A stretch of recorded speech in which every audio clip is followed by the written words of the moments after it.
Hi there, my name is Kim and these are the Wayrider Chronicles, my alternative look at current affairs. Doom and gloom for the current situation in Ukraine. Let's go through the negatives. The 60 billion aid package that is stalled, as they call it, nice word, stalled, in the US Congress is seemingly unlikely to get unstalled anytime soon. Therefore, the Ukrainians are running out of artillery shells and basic ammunition. At the same time, the Russians are getting supplied by North Korea, China, and at the same time the Russians are getting supplied by the ramping up of their domestic production.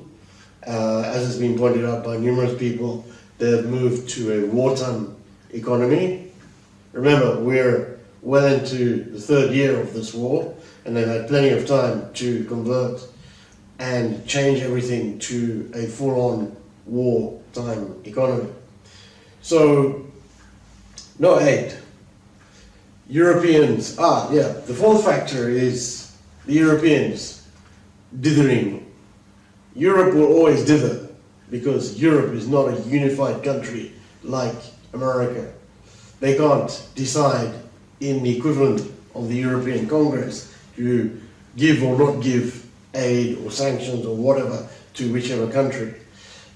There are 27, I believe at the moment, last count, European countries that all have different opinions on what is the right thing to do.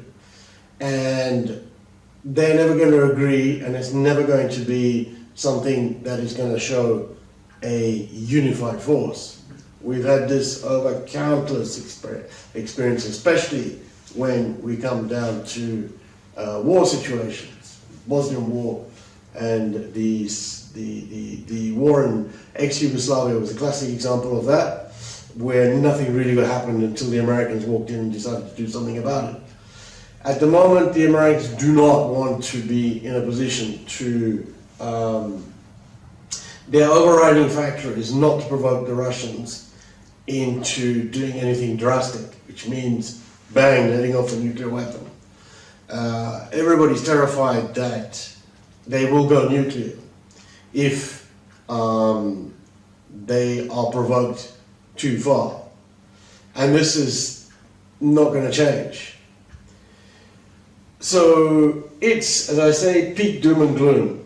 The Ukrainians are fighting the equivalent of World War I on a 1,200 kilometer fixed static front, which is not an ideal situation.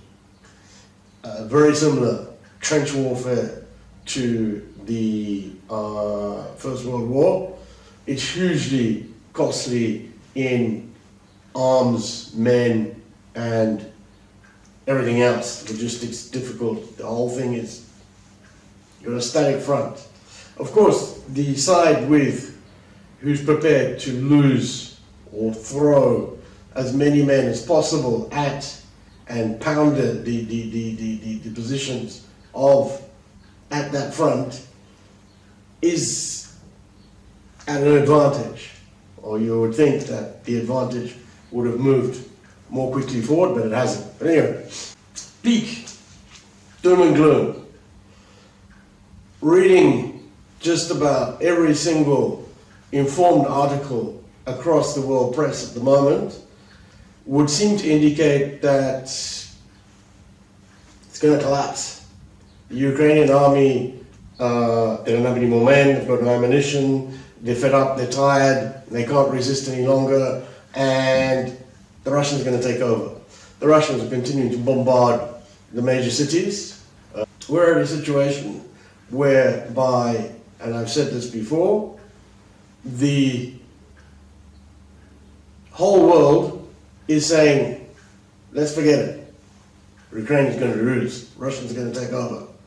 I go back to a concept that I've already made allusions to in an earlier video, is that when everything is relentlessly negative or positive, it's a good idea to look at the other side.